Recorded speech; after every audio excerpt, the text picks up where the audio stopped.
देखिए मैं आपको बताऊं, अगर यूनिफॉर्म सिविल कोड नहीं भी आएगा तो 5 चीज तो कैसे खत्म होगी मैं बता रहा हूँ। हाँ। ट्रिपल तलाक का मैं पिटिशनर था, फर्स्ट पिटिशनर ट्रिपल तलाक का मैं था, महिलाएं बाद में आई। सारी गड़बड़ियां आप ही करते हैं। ठीक है, सबसे पहले मैंने 3 तलाक को चैलेंज किया था, हो गया। अब मेरी PIL पेंडिंग है पॉलीगैमी, हलाला, मुताह, मिस्यार और शरिया कोर्ट पे। इन 5 चीजों को मैंने चैलेंज किया। ये क्या क्या है? पॉलीगैमी का मतलब जो लोग 4 शादी करते शादी। हैं, सुप्रीम कोर्ट मेरी पिटीशन पेंडिंग है।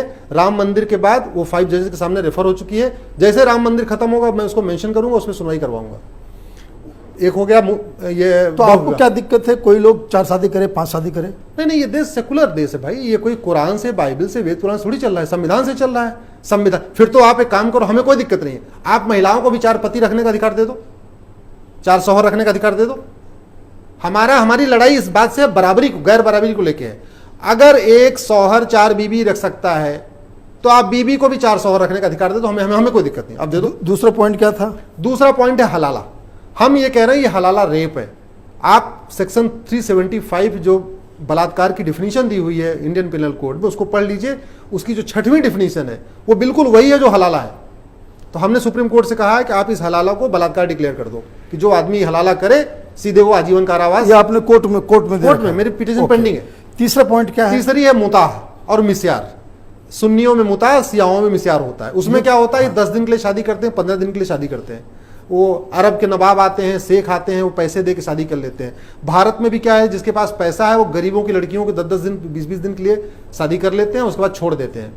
होता क्या है कि उसके बाद वो लड़कियां प्रेग्नेंट हो जाती हैं, 12 साल 14 साल की बच्चियां। मुताह मिस्यार के चक्कर में उनकी जिंदगी बर्बाद हो गई। लोग मजे लेके चले जा रहे हैं पैसे दे के, उसके बाद वो बच्चे पैदा हो रही हैं, वो कहते नहीं बिना ब्याही वो विधवा हो जा रही हैं, और उनके बच्चों को कोई देखभाल करने वाला नहीं है, तो उनकी जिंदगी तो वो इस दौरान जो संतानें जो होती हैं, हाँ, उसका कोई केयर टेकर नहीं, क्योंकि शादी निकाह हुआ ही नहीं। वो तो मुताह और मिस्यार हुआ, वो कॉन्ट्रैक्ट मैरिज हुई 10 दिन, 15-20 दिन की। हैदराबाद में खूब होता है, केरला में खूब हो रहा है, और इवन नॉर्थ इंडिया में होता है। तो ये ओवैसी साहब इसके खिलाफ आवाज नहीं उठाते? वो चुप रहते हैं, वो सेकुलर आदमी इसलिए चुप रहते हैं, हम कम्युनल है इसलिए हम आवाज उठा रहे हैं। अच्छा, चौथा पॉइंट क्या था? तो मुताह मिस्यार हो गया। हाँ। तीसरा, चौथा, 5वां पॉइंट है शरिया कोर्ट। पूरे देश में ये जो पर्सनल लॉ बोर्ड है ना, पर्सनल लॉ बोर्ड के बारे में बताऊं, एक NGO है।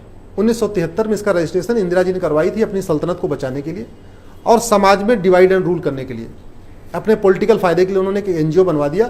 आज भी वो NGO है। मैं आपके दर्शकों से कहूंगा, अब एक बात, मुस्लिम पर्सनल लॉ बोर्ड जाइए, उसकी वेबसाइट पे विकीपीडिया में देखिए, वो 1973 में बनाया हुआ NGO है। ना वो कोई धार्मिक संस्था है, ना कोई आध्यात्मिक संस्था है। अपनी दुकान चलाने के लिए वो हर जगह अपना कोर्ट के मामले में आके दखल दे देता है, दखल देते हैं। उसने क्या कर रखा है कि पूरे देश में हर एक जिले में तो है ही है, उसने तहसील स्तर पर अपने दारुल कजा बना दिया, जिसको शरिया कोर्ट बोलते हैं। अब वो क्या कर रहा है कि सारे मुस्लिम्स के जो मामले हैं उसको शरिया के तरीके से निपटा रहा है।